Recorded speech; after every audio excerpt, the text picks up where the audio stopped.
we were talking about the quality of jnanam, which is mentioned as nitya, nitya viveka vichara, the capacity to reflect on the distinction between the eternal and the ephemeral.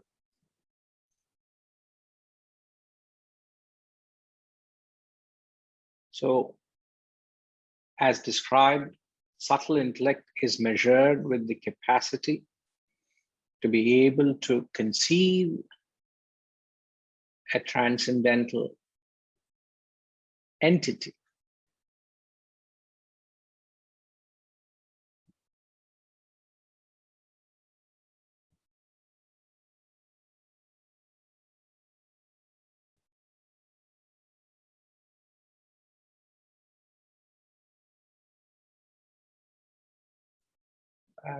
I'm sorry, I'm not able to go further because you all have actually frozen for me. Guruji, we can hear you perfectly as of now. All right, but I don't see any movement from any one of you. All of you have actually frozen at my end. So I don't know whether I'm actually reaching you all or not. Guruji, we'll let you know when there is an issue.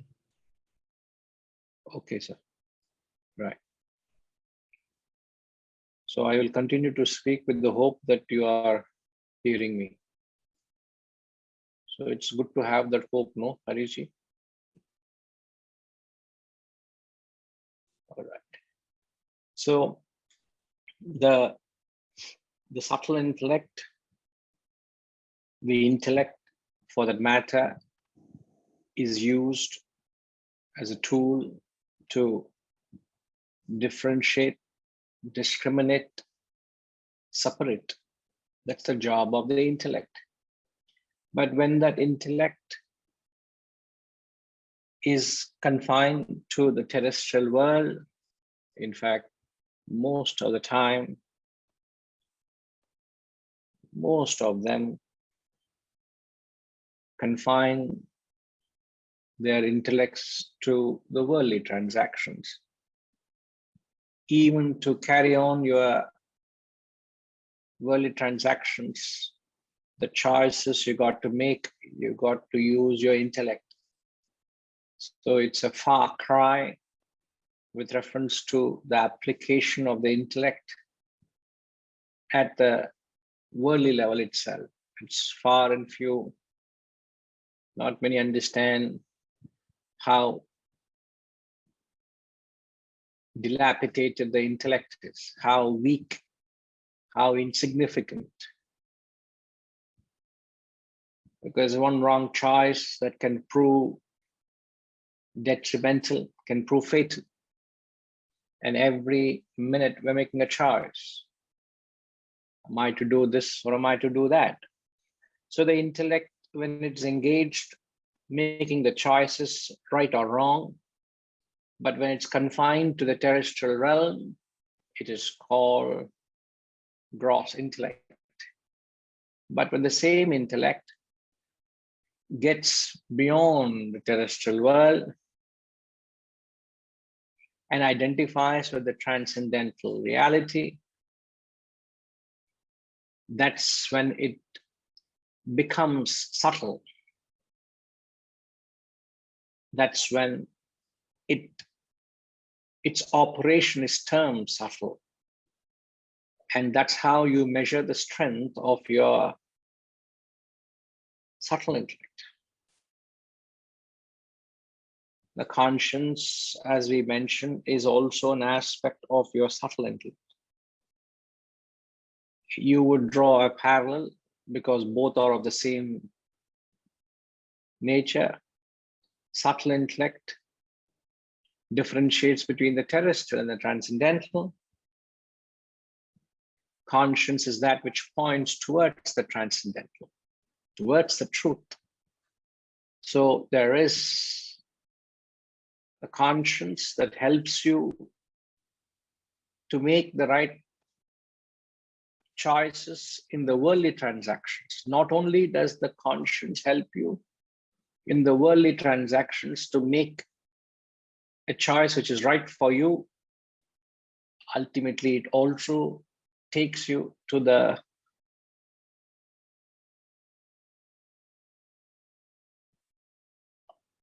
abode of truth. It takes you to your own self. So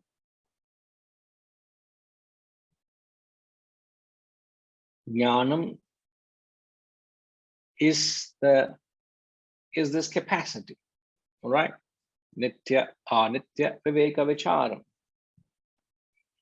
It is just not a capacity to discriminate.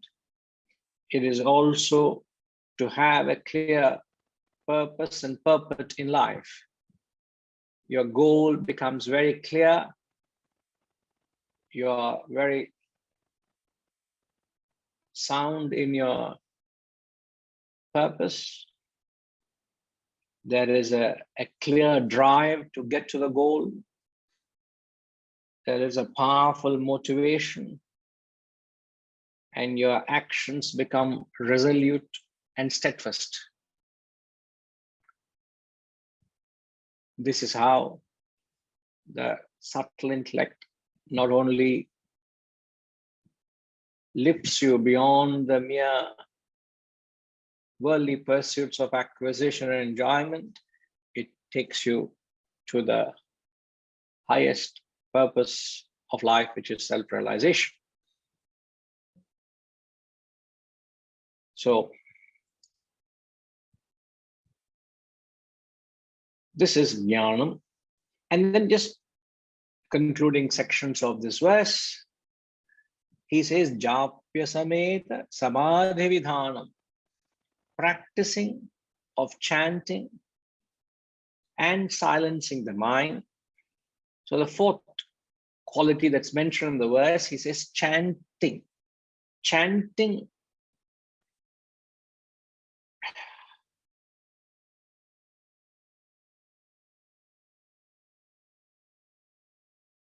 now, when can you chant the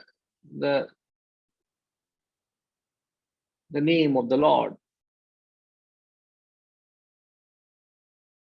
I just want to check whether you all heard what I said, because every one of you are frozen for me. I'm trying to bring you out of cold storage with the heat of this knowledge. So let's see how many of you can come out of it. RPG. Hariom Guruji. Hariom sir. Can you hear me okay? Yes. So there is still hope. One person, I could bring him out. That would be great to come out of cold storage. So the question is, when is the right time to chant the Lord's name? Was that the question? No, it's not. I'm not asking of the right time, because the text says one must practice chanting. Chanting obviously is of the name of the Lord, of the higher.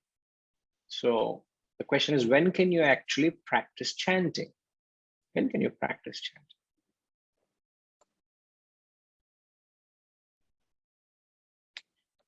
I mean, so just to help you, RPG, when I say when you can practice chanting, what quality is required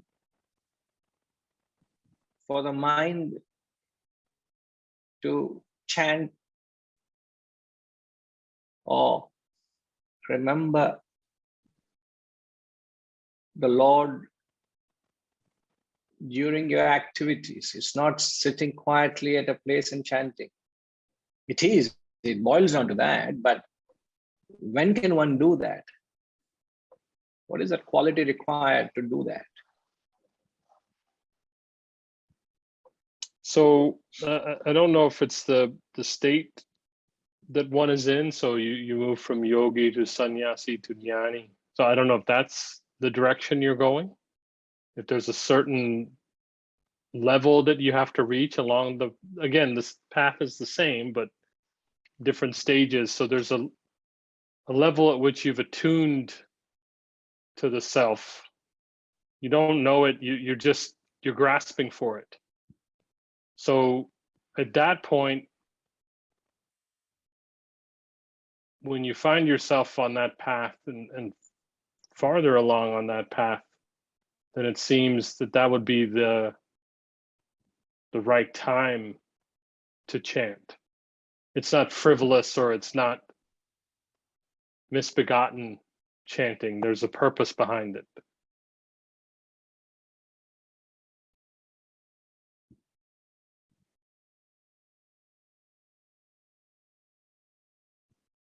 Yes. Can you hear me okay, Guruji? Yes. Yes, I can. I'm just trying to digest what you said.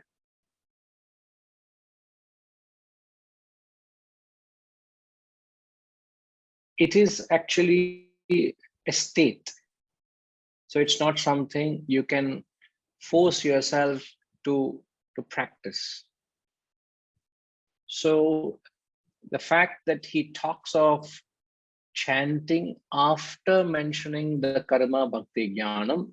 So the karma bhakti jnanam, karma is pranayama in the context of the verse, pratyahara is bhakti, nitya is jnanam. So when you do karma bhakti jnanam, then you reach a certain maturity, spiritual maturity, mental maturity. And only when the mind is mature. Now, when we say the nature of an immature mind is, how would you say an immature mind behaves, Sharpiji? It's like that, it's volatile. It's constantly it's like a monkey. It just jumps from here to there. It doesn't have any control. It is restless. It is restless, yeah. It's not stable. It is running helter-skelter. Its thoughts are extroverted. It is running outward. It's never at rest. Perfect. So when he says chanting, it's possible when your mind has sufficiently withdrawn from the world and its activities. That is when you can do japa. That's why it says japya sameta. So when you're doing japa is nothing but doing meditation. So the chanting of the mind suggests meditation. Now, meditation is not a mechanical chant. It's not merely muttering. It's not merely doing something mechanically. It's not taking a mantra and just constantly, chanting it. It's not that. So the quality required to practice meditation is your mind must be aloft. Your mind must be parked on to the higher. To that extent, it is not pinned down by the worldly activities. It is not limited by your worldly transactions. It is not defined by your worldly transactions. Means it is not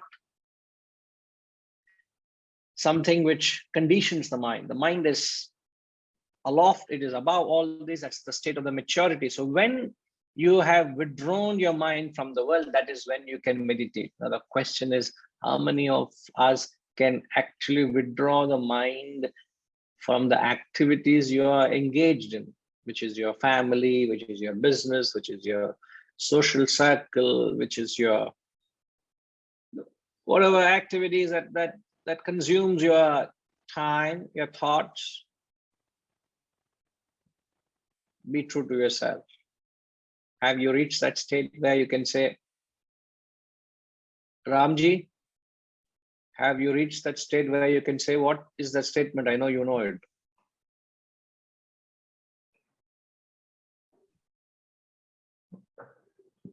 Namaste, Guruji. Namaskar.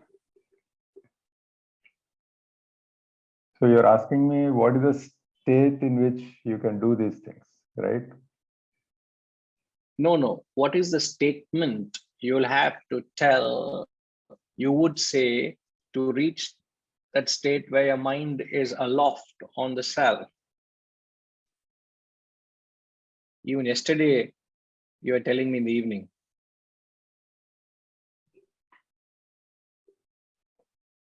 That is a tough test for me. Sir, nothing is tough for you, sir.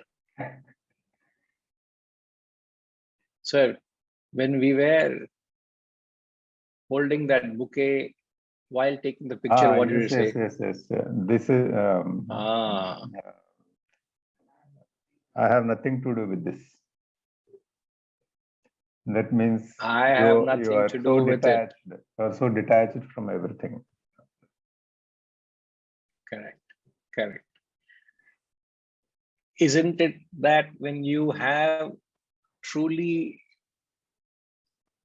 reached a state where you are detached to the entire worldly activities, that your mind can actually meditate on the self? Absolutely. So the introverted state where you are traveling inside and then you are focused on that.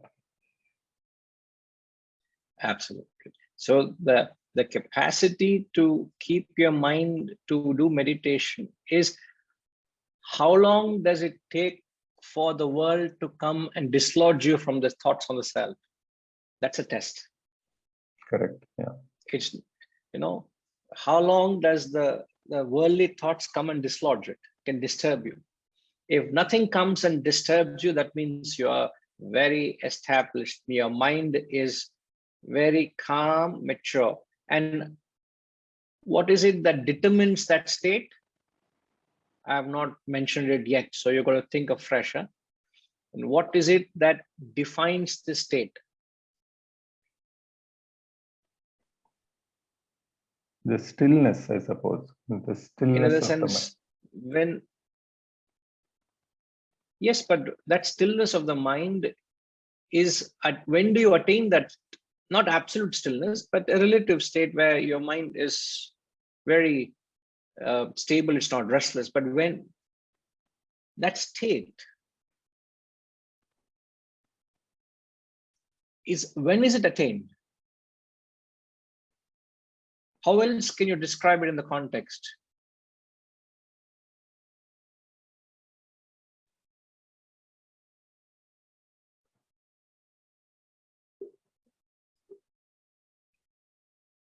I hope I'm able to draw you into a line of thought. But I'm searching for that word which you were asking for. So, of course, it is when you delink mind and when you detach mind from everything else. But is it the state, what you're asking, is it that you are in a state of tapas? Is it something like that? No.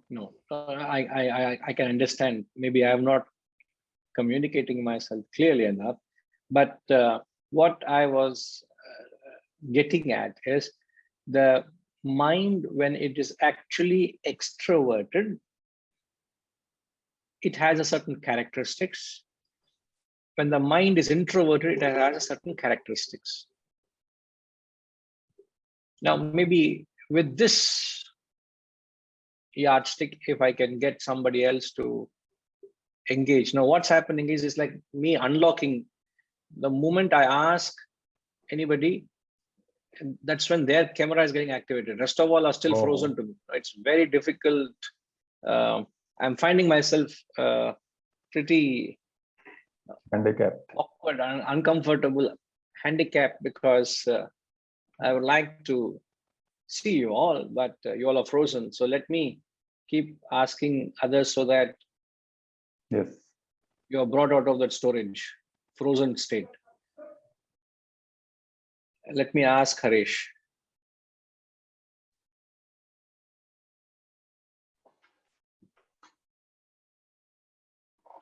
Hariam Guruji, can you hear me? Yes, Harish, I can hear you. Yeah. Yeah, Guruji. It's funny. The moment you start speaking, you have come out of that frozen state you were in.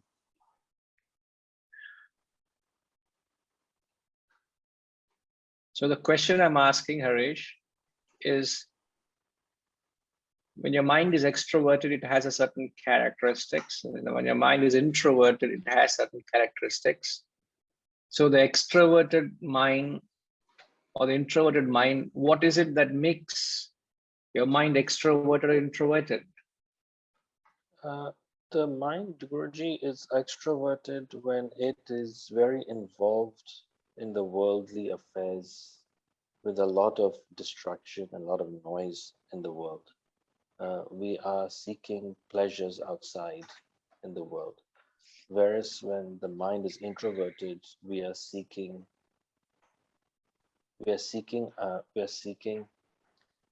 peace or quietude within the self to reflect and observe the world through an internal state of peace versus being directly involved. It's more indirectly involved through observation and detachment.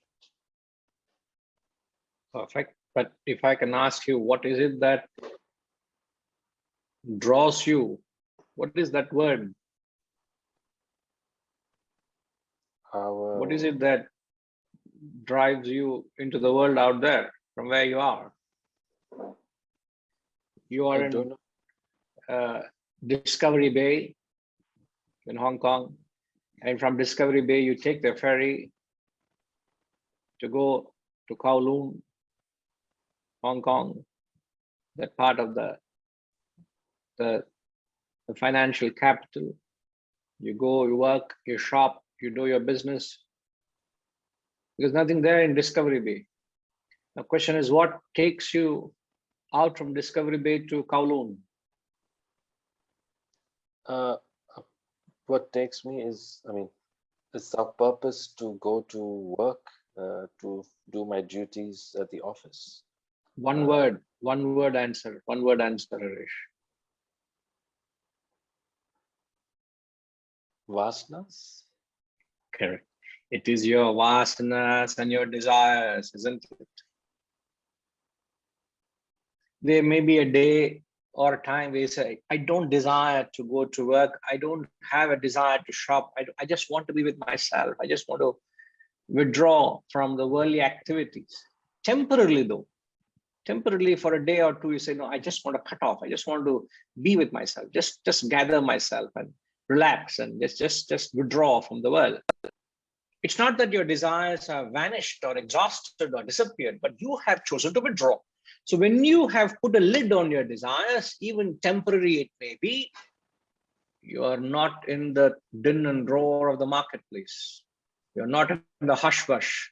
You're not in the rush. You're not in the chase. You're not into action. You are into a phase or a state of reflection, contemplation, introspection, isn't it? But the moment you give a license to a desire, if there is a desire, give a license to it, instantly that desire pushes you out, takes you out, you're into the mode of action, there's energy, as you said, involvement, attachment, etc., etc., etc. Then you get into a chain reaction. So in order to meditate, your mind must be highly introverted. Please mark this crucial quintessential acid test.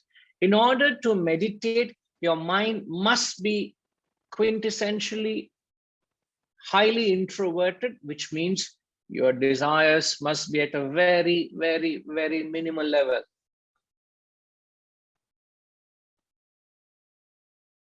So what is the conclusion? You cannot truly meditate until you have offloaded the bulk of your desires and vasanas.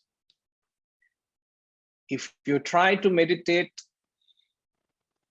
before your desires and vasanas are removed, you are trying to force your mind to meditate. It is not possible. But when your mind is introverted enough, which means you have extinguished, as Padmini Ma has used, you have extinguished your desires, then you are able to naturally withdraw the mind. Your mind doesn't rush into the world. Yesterday, it was so nice. Sumanama, Reddy Garu's wife, she was here at the center and she was saying certain things. And what struck me very vividly, and I can recall, she said, I don't know whether she was referring to her experience when I think the family was on a holiday. Reddy Garu, please, I also want you to come out of the storage, the frozen state. Pranam Guruji. I don't know this miracle. I think one by one we'll ask everybody to unmute and then say a few words. Then everybody will come out. I think that's the logic is right. Yeah. So she was mentioning, Reddy Garu, yesterday that even when she was in Las Vegas, and she said, "What is all this?" She said she was only chanting the mantra as she does constantly. I'm all the time in my own world, in my own thoughts. And I said, what is all this exterior? It had all the external charm didn't mean anything to her. All that extravaganza, all that. I really almost prostrated to her when she said that. Mentally, I did that because she may not be comfortable me doing that physically, but mentally I prostrated to her when she said, I don't see any substance, no pith and substance in that. So my mind is constantly muttering the mantra, and she was talking of this exactly, So I could relate to her.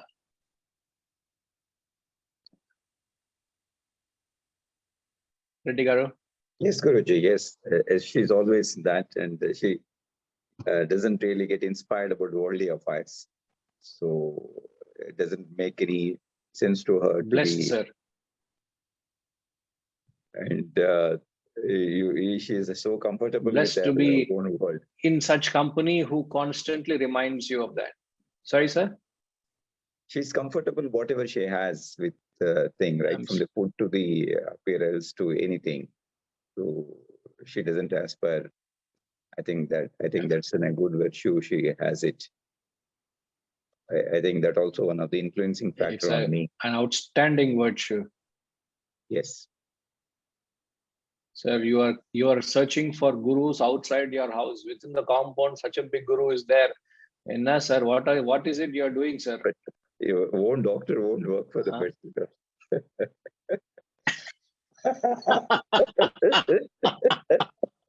Please don't say that. Don't say that. Sometimes the emergency doctors are the doctors you look for, is it not?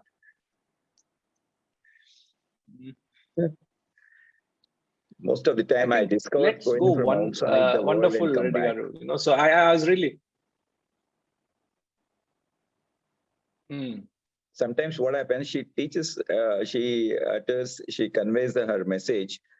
Definitely, either you take it for granted for the people who are along with you. So definitely you don't take it very seriously. And you go and search outside the world and you learn and you implement it. Then again, you see that you're back to square.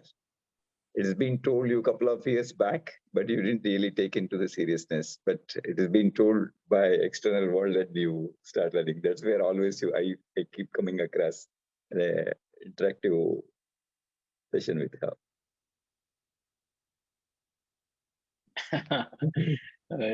She also mentioned that to me, sir. So Now Yeah. I'm up to date.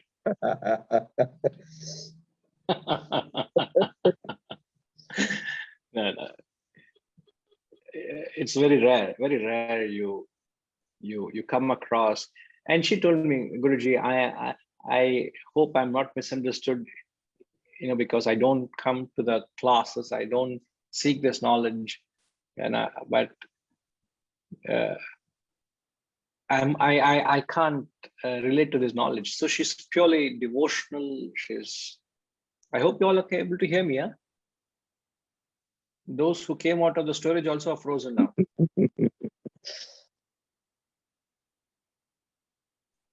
Am I audible? Yes, Guruji. Nigaru? Yes, Guruji. Perfect. All right. Okay. Right. So it was very interesting because she is not an intellectual. So you don't have to be an intellectual. So it just proves that it doesn't matter. You can be a karma yogi, you can be a bhakta, you can be a jnani, but this is the state what chanting or japa or meditation means. And then Vijayaraghavanji.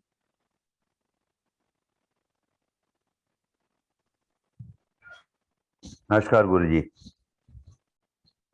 Can you hear me? Namaskar, sir. Yes, I can hear you. Have I come out of the cold? But you have attained that state of samadhi, so you are in perfect still, Still, okay, yeah. Now, Guruji, the question is that, and, like in the case of Mrs. Reddy, does she have to use the Yes. intellect for that? I mean, if she has naturally attained a certain state through bhakti, does she has to go through the intellectual exercise? No. That is the Her path is the has been that, beauty of and it. if she is born that way, she is extremely fortunate, perhaps.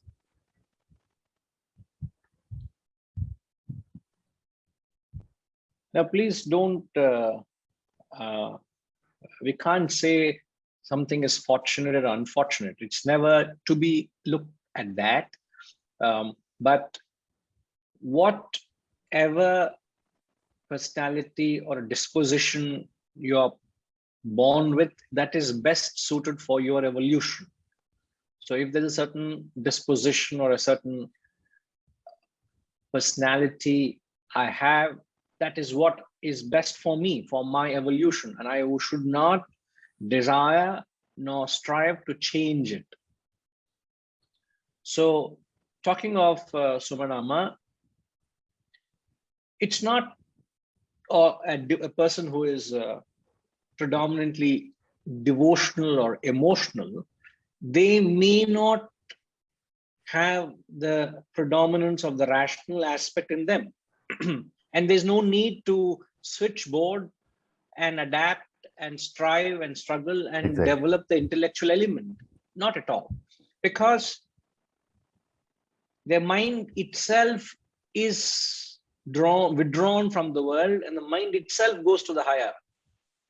That's the positive side of a bhakta, where the mind itself is attached to the higher. For example, classic example is where Hanumanji, personification of bhakti and devotion, his mind, when it was lodged onto Rama, and Hanumanji symbolizes one who has conquered the fickle and the restless nature, which is the monkey. The monkey mind was conquered by Hanumanji. So Hanumanji worshipping Rama suggests that state where the mind gets transfixed onto the self or the higher, then it doesn't go anywhere else. So there is no intellect controlling the mind, and the discrimination is not there. The mind is fascinated with the Lord, with the self, it's stuck to it, it doesn't go anywhere else. So that is the advantage a bhakta has. The mind itself is drawn to the higher. So the mind melts in devotion. It gets beautifully, it slides to that direction. But then the danger in bhakti is you get very easily attached to it. So you need an external source to dislodge you from your attachments. It could be to your rituals, it could be to certain practices, because there's no rationality. The mind develops attachment, that's all. But then for an intellectual, the mind is still with some other engagements. So the intellect is powerful enough to draw the mind out and say, get here, be here, do it. It'll instruct, it'll guide, it'll give a direction to the mind. So the benefit here is the intellect is powerful tool, but then you don't develop any unnecessary, undue attachment to anything that you do. You are very objective and you make use of your path or the practices for the purpose. So you're very objective. So, but here the mind will not listen to you. You'll have to draw the mind out. You'll have to constantly throw a leash around the mind and say, come on, be here. You know, it's not strangle the mind, but you know, you have a healthy control. Now, if one is predominantly devotional or predominantly intellectual, whatever you are, be with that. You don't have to wish to change, but because that requires a humongous effort. That will not help you grow. You know, it's like if I eat like this or if I eat like this, it's still eating, no? Why do I have to struggle? Oh, my hand is not reaching now. I am going to go and attend yoga classes and stretch and stretch and stretch so that my hand at last reaches here. Oh, it's only reaching. Put my food into my mouth. Why should you just take and put directly? No, it is straightforward. Why you have to go roundabout? We are coming to the same point of eating. So in that way, if it helps you grow, why are you wanting to tamper with the original works? Leave it as it is, which is what is your constitutional disposition. Okay, sir. So can I, Guruji, can I say that that subtle intellect is still required to keep that every person in that equilibrium? The moment you get destroyed, you still have to resort or requisition the subtle intellect to continue.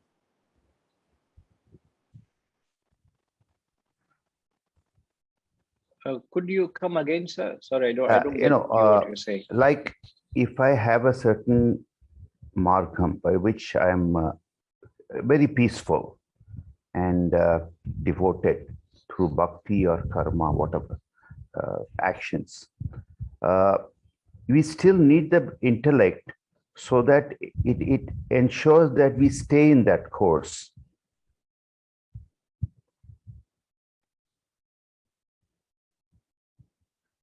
As and when required.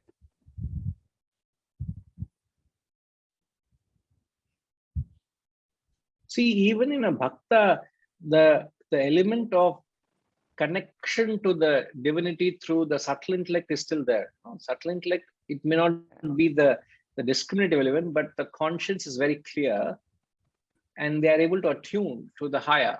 That's how they're able to attune, isn't it? The mind's fascination to the Lord is also supported to a large extent with the conscience is very clear and pure, isn't it? Yeah. Okay. But the rational aspect may be absent, but it is very powerful, very, very powerful. You know, a lot of people are predominantly devotional, predominantly emotional. So the percentage of people intellectual are very few in society. Even yesterday, a few of them were here, they were dialoguing on this. Why is it that we are not able to gather numbers? You know, how do we reach out to larger people? But effort has to be on, but also we must be mindful that the intellectual thinking class people are in smaller proportion than to the emotional, which are larger in proportion. So if I were to introduce some kind of ritualistic practice, performing puja or arati or homam, along with this knowledge, instantly I'll have a different bracket of people associating with the foundation. I'm not saying wrong. I'm not saying it is not right. But the moment I introduce something like that, instantly it has a certain audience. They're interested, they will do. So because I'm catering to their devotion. You get it, sir? Yes. Thank you, Guru. Right. Thank you. Right.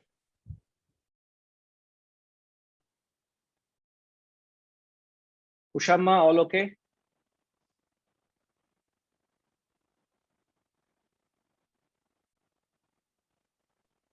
Namaste, Guruji. Yes, yes, Namaskar, Guruji. Ma. You are, now you come out slowly. You able to follow, Ma? Yes, yes, Guruji. Perfect. Right. Setuji,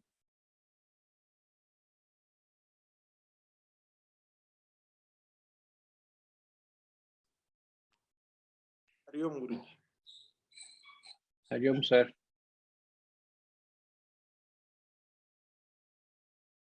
Can you hear me, sir? Yeah, very much able to follow. Okay. Right, sir. So, moving to the last aspect of the verse, he says, the fourth was practice of chanting and silencing of the mind. Now, silencing of the mind indicates the total silencing. The total silencing or absolute silencing of the mind indicates it is the end culmination of the sadhana. It is the end of meditation. So when you conclude with your meditation, that is when the mind is completely silenced. Silencing of the mind means attainment of the state of samadhi or realization, where the mind becomes extinct. So the existence of the mind equals what? I'm asking a question here. The existence of the mind equals what? Gayatri Ma?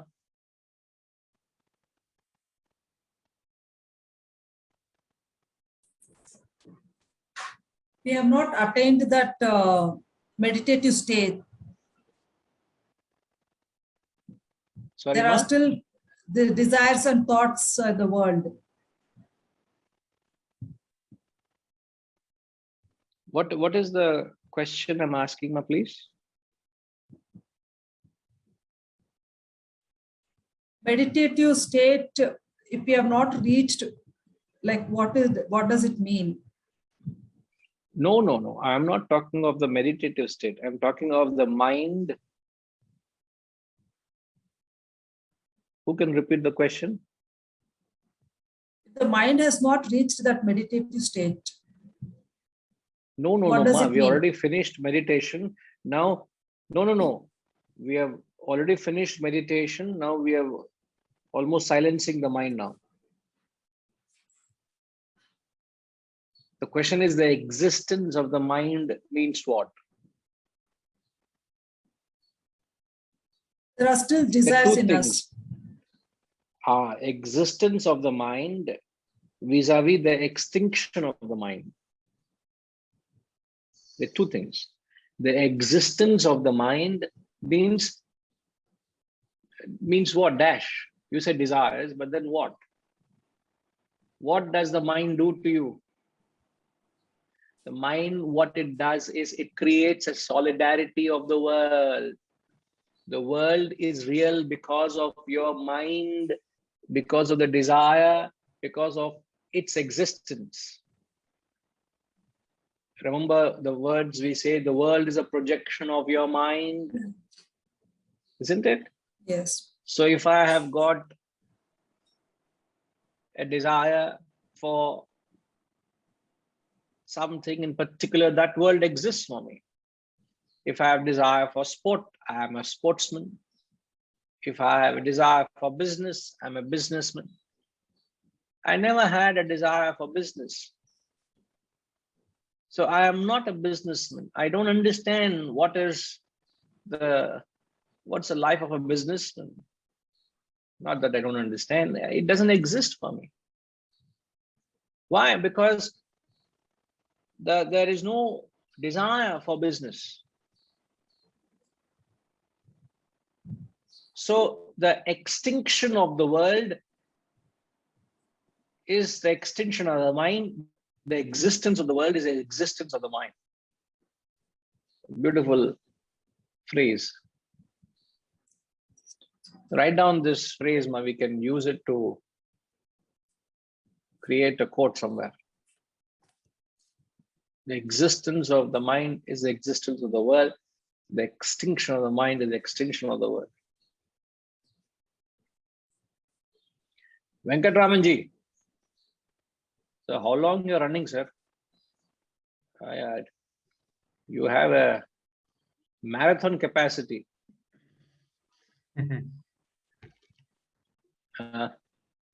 Because the picture screensaver of yours was a runner. Following, sir? Good morning, sir. Good morning. Namaskar. Are you able to follow the thought discussion? Yes, of course. I kept it as I froze my camera because you were having network problems. So I thought, let me put less bandwidth load on you. Yes, appreciate. Thank you for that thought. So when the world actually exists in the mind, sir, isn't it? Yes. You want to change your world, all you need to do is change the nature of your mind, is it not? Correct. How do you transform the health of a person?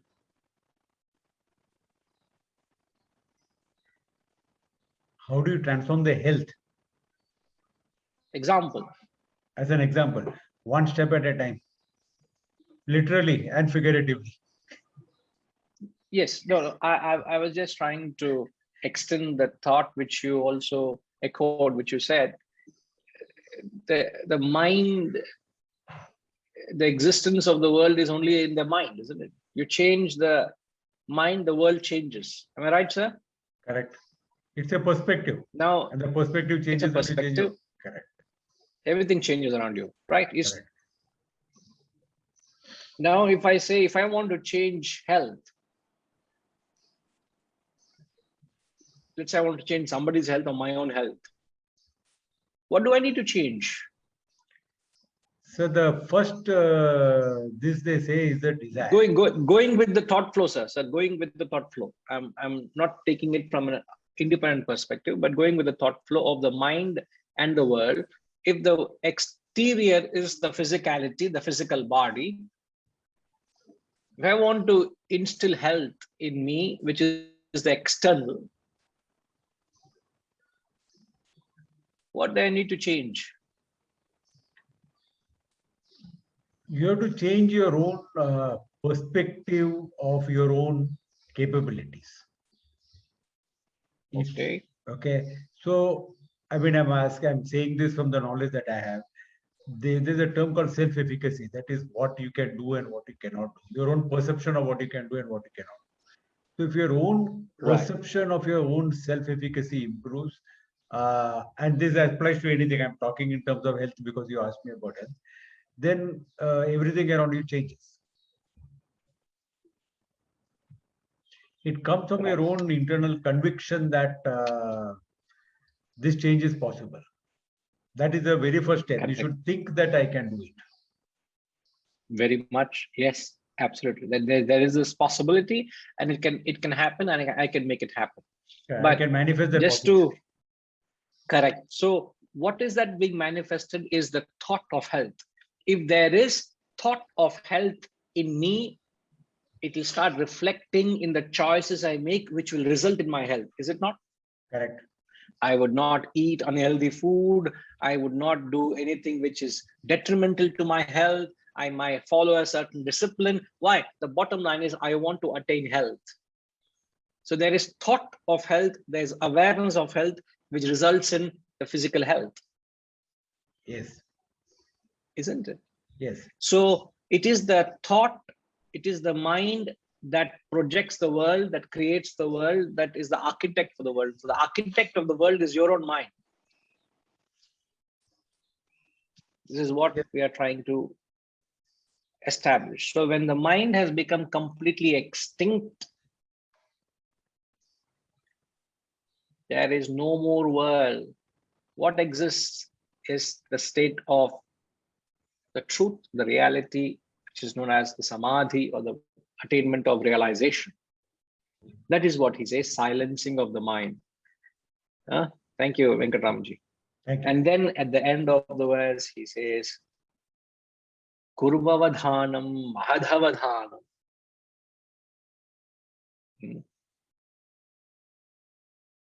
Practice these, perform these with care, with great care. And I'm glad I did mention when I spoke to BHAJAGOVINDAM about this, when he was clarifying something. When he says practice with care, with great care, he repeats it twice. Now, the reason he repeats it twice is you must take into account of your personality. You must take into account of your constitution and ensure that the adequate proportioning of these three spiritual parts are given as per your requirement. Just given a classic example, a person can be predominantly devoted, bhakti. That person may not be inclined towards knowledge. I can't thrust this knowledge onto them and say, you got to receive, you got to use this knowledge, you got to come, you got to engage with this thinking, be rational. I can't do that. I'm not the right guru for that person. That person may be very evolved, but I'm not the right person. So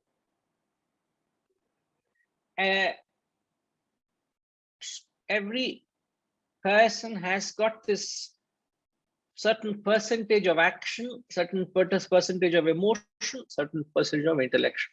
Now you got to know what is your percentage. This is what he means.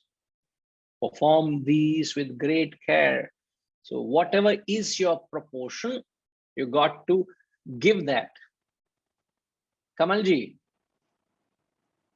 I hope you are with us and following. The proportion. Hari Om Guruji, yes. Can you hear me? Yes, I can hear you. Yeah, I'm following it, and I agree with you about mixing all these three paths. As you said, that it varies with each individual, but we all face the problem that we are not able to assess our personality that accurately. And then gradually we come to a stage where we can become more accurate in assessing. So, yeah.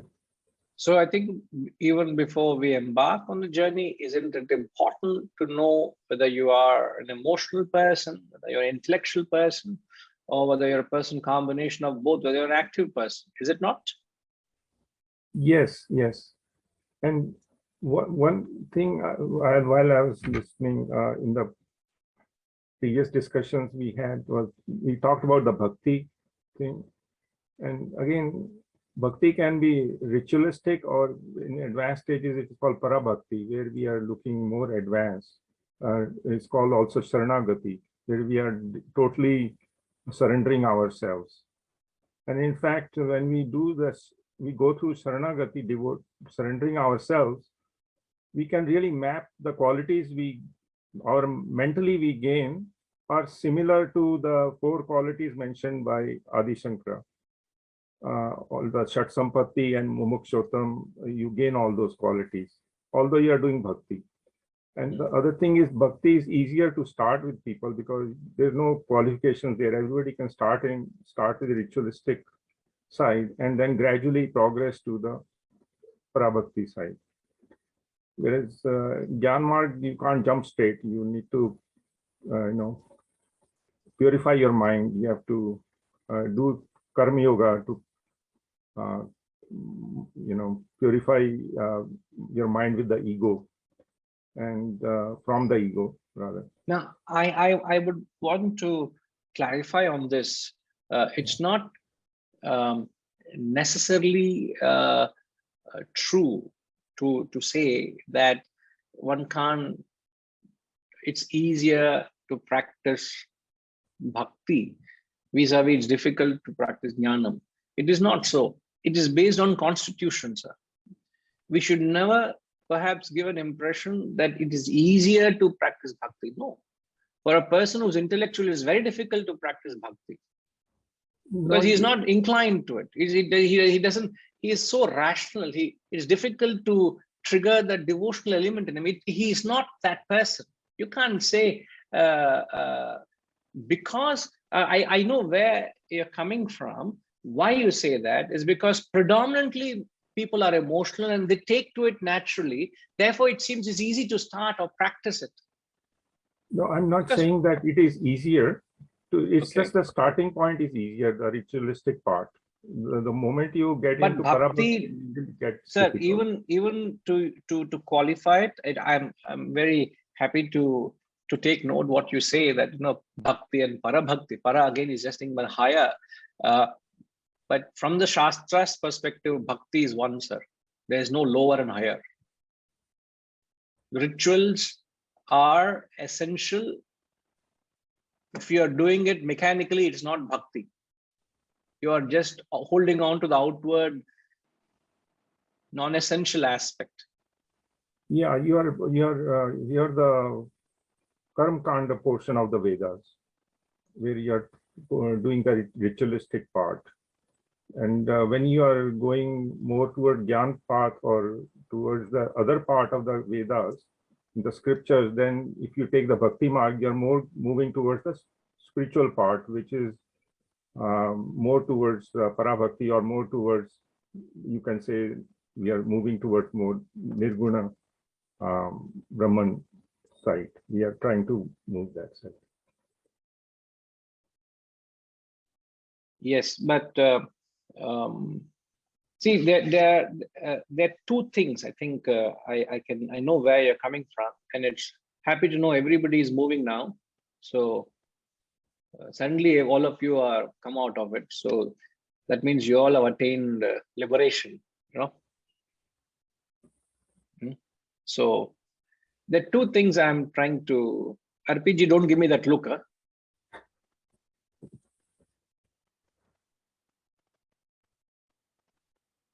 What do you mean with that look of yours? What look? I didn't give you a look. Yeah, you're giving me a look. That's why I said all of you are liberated. He said, what are you saying? Yeah, I was just trying to imagine. I was trying to imagine which percentage of us were liberated through which channel. Action. I know. Devotion. Or intellection. So I missed all that expressions today. So the moment I could sense something, I had to comment. You know how frustrated I am. I'm happy to oblige you. I'm happy to oblige you, Guruji. Thank you. So good. Just to perhaps I would say this and then I would leave it for your further observation. There are two things I'm saying. One is your proportion of karma, bhakti, jnana. Whether you are emotional, whether you're intellectual, or whether you're balanced. When there is a balance of head and heart, you take to action. There are three things. Predominantly emotional, you are bhakti. Predominantly intellectual, you are intellect is predominant, you are intellectual. When the mind is predominant, you are devotional. When there's a balance of head and heart, you take to karma. You take to action. Now, these three are the proportions. Now, whether you are in an advanced state or a preliminary state, this proportion doesn't change. Like I can be spiritually evolving, let's say an arbitrary percentage of 30% bhakti, 30% jnanam, and what is the balance? I'm little poor at mathematics. Sushma ma, 30% karma, Sorry, 30% bhakti, 30% jnana. What is the balance, ma? The 40% left. I wish I had you as my maths tutor. I would have performed very well in my mathematics. You know, I've been a failure in maths all throughout. So I'm very poor in maths and accounts. I don't understand. So what are we saying, ma? Sushma ma, 30% is? If you're saying 30% bhakti and 30% jnanam, then 40% will be for karma yoga. Correct. Now, this is your proportion. All right. Now, in the spiritual ladder, I could be, let's say, again, I'm using percentage here. In the spiritual ladder, I could be 10% spiritually developed. Okay. Now, I have done some tapas, I've done hard, I've led a spiritual life. In due course, I reach 40%. Now, what is my proportion at 40%? In the ladder, the spiritual ladder, let's say 40 marks, in the 100 marks. I had 10 marks, just to be clear, we don't confuse the percentages. 10 marks is spiritual beginner, 40 marks is a certain spiritual developed person. Now at 40, what is my proportion?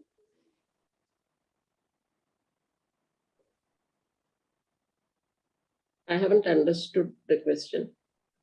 I thought so, because I'm coming out of the cold storage now, you know. So the three things, as we said, ma, there is the percentage of your constitution, which I said 30% bhakti, 30% jnanam, 40% karma. Am I right? Yeah. This is the constitution of an individual. Now, on the other side, we are talking about the spiritual development of a person. I'm giving just 10 points. 100 points is self-realization. 0 is nobody's at 0. So we are somewhere between 0 and 100. So I'm starting at 10 points. I'm giving a person who is a spiritual beginner. Now, just to hear from you again. So at 10 points, what is the proportion? Depends what the 10 points are. Beginner is with bhakti, or what is he starting with? We already started with. What is the starting proportion we have given? You said no, 30% for bhakti, 30% for jnanam, and 40 for karma. Correct. We have started with this. Yeah. Okay. Just for discussion's sake, I say this is my proportion. Okay. Yeah. After a few years, from 10 points, I've attained 40 points. Okay. In what? You've attained 10 points more in which side? So 30 points, no, not side. That is my clarification. I have evolved in the spiritual growth. I become more spiritual. So when I've evolved spiritually, when I've come from 10 to 40, my question is, what is the proportion of the three? See, it depends whether you've evolved gone more towards bhakti, or you've gone more towards jnanam, or you've gone more towards karma. I'm glad I'm clarifying this. I'm so glad I'm clarifying this. This is the point I'm trying to drive home. There are two things. One is the proportion, other is the spiritual ladder. That is, are these two things clear, ma? Yeah. Now, there are so many of us. We are all in the spiritual ladder, somewhere in the spiritual ladder between 0 points to 100 points. Am I right? Yes. All of us are differing in the proportion of these gunas, of these yogas. All right? Karma, Yes. bhakti, jnana. We are all different.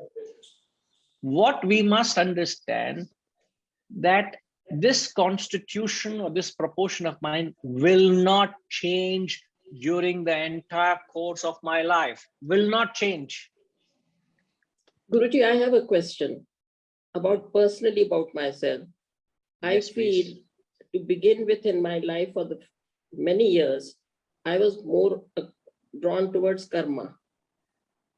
In fact, I would almost say like 40-50% karma and about 20-30% bhakti, but very little jnanam.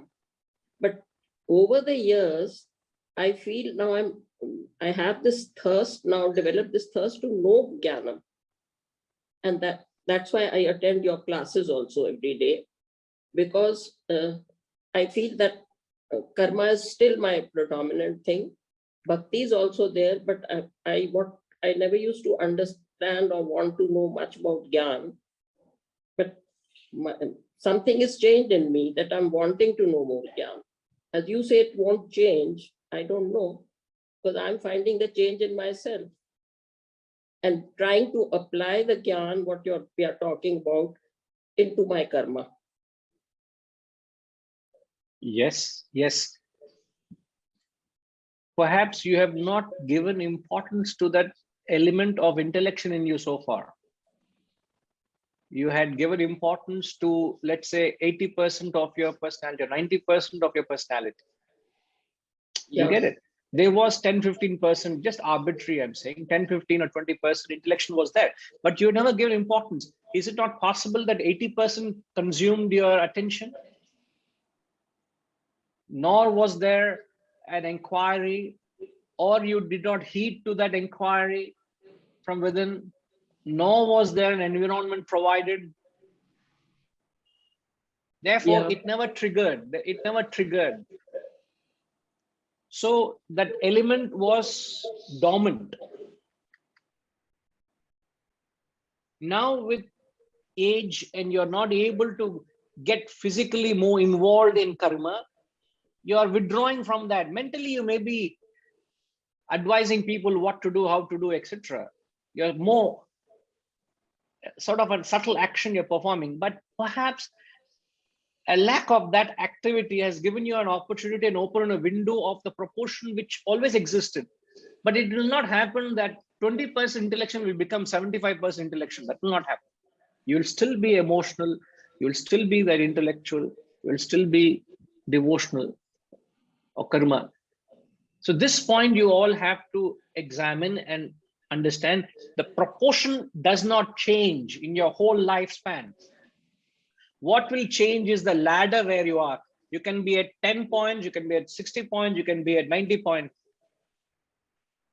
You can attain realization also with the same proportion of 30, 30, 40. It is possible that you can change your constitution, but it requires phenomenal effort. For a devotional to become an intellectual, it's a Herculean task. The same even for the intellectual to become devotional is a Herculean task. You should not try to change it. Be what you are. But nobody is exclusively intellectual. Nobody is exclusively karma. Nobody is exclusively emotional. Don't take extraordinary examples. To a large extent, there is this element of intellection. There's an element of devotion. There's an element of karma. And that integration is what is important. That percentage and that respecting what you're born with. This is what you're born with. You are not done anything to acquire it. Huh? I am born with in a certain way. You're born in a certain way. So it's just to respect it and make good use of that. Another question, Guruji. Please, ma'am. Can you hear me? Yes, yes, very much. Yeah. Now, when we've also learned that in our Krishna says that in nothing is lost when you're born again. You will continue from whatever you've gained and you go further, and you will be given a conducive environment. Now, in fact, I'm again thinking personally of myself. What sort of a conducive, as you say, whatever is there, nothing is going to change in this life. I'm going to remain that way, but only my interest has gone more towards jnanam. Because I can't do so much of karma, so maybe I'm more drawn and also have a thirst to know more jnana. Yes. But now, when I'm born in my next janam, then will be a conducive environment for me? The conducive environment is you will have access to this spiritual wisdom from very young age. The fervor to know the truth. You have led a very divine life. You have touched lives of people. You have done great social service. But you may have not had the mumukshatva to attain realization in the course of this Janma. But now when you are having such fervor and having this desire and wanting to learn and understand, so the desire for that is being fed. So what happens when the continuity, the next birth, that environment, because of this predominant desire, will influence the future birth, where the environment is far more conducive for this desire. It's not just this desire, any desire for that matter. If I am entertaining material and sensual thoughts, I will be born into an environment where my family will be sensual and materialistic. That is what I'm desiring. You will get. You will be given an environment conducive to fulfill what your desires are. That is what it is, isn't it? Because I always feel I'm trying to get more gyan, and whatever I understand, it should also influence my karma, because certain things I may be feeling I'm doing right. I may feel I'm doing selfless, but then by gyan, I know it is not selfless, it is probably unselfish. Right. And I must strive to go from unselfish to selfless. Yes. But maybe I was firstly thinking wrongly about myself. Now I realize the little bit of difference between the two. That now I realize that wherever I can help, if I help, I must never have that feeling, have any expectation, or at the back of my mind also, that that person sort of thinks well of me or will help me or do anything. As you say, detachment, I have nothing, I've done my karma, but I have nothing to do with it. That is the stage I want to reach. And by listening to Jnanam, I think that is one understanding at least understanding I've got. How much I can really bring it into my practice, I don't know. No. But I can only in fact, try. so you're so sweet and so humble. In fact, this is where we say the essential element of combining all these three is because what gives direction to your action is knowledge. So knowledge is essential. If one performs action without knowledge and awareness, one may perform an action not knowing the depth and the totality of what action is and how pure an action can become, isn't it? So it's essential, therefore, to have all these elements in which makes the spiritual sadhana wholesome. It's just not bhakti, it's not surrendering, it's not devotion, it's not just rationalizing, it's just not mechanical service. It's all these which supplement, each one gives into other to help each other. I will come back to it. Perhaps I will come back to this concept. Please think over it, and we will spend some time perhaps clarifying how these three yogas are intertwined and interdependent, and how it helps you to offset the loophole of the other. Sort of there's a loophole, as it were, but it helps. It helps. Trust that clarifies, Ma, but we'll come back to it again. If we are wanting to get knowledge and get more knowledge, I think the main advantage is that our actions must be influenced by that knowledge. Otherwise, having that knowledge only to feel that I've got a lot of jnana now, that will be, I mean, that is just sort of predominant of ego in that I'm very jnani now, I know everything and I know I can. But the main thing I feel is it must influence every action of mine. That is the only reason Correct. I want to attend these classes. Correct. Correct. It's not to me. That is the only reason. Correct. The problem is we should not develop any ahankar about it. Yeah, that's Again, what I'm saying. But then the gyan should help me not to develop ahankar. Na?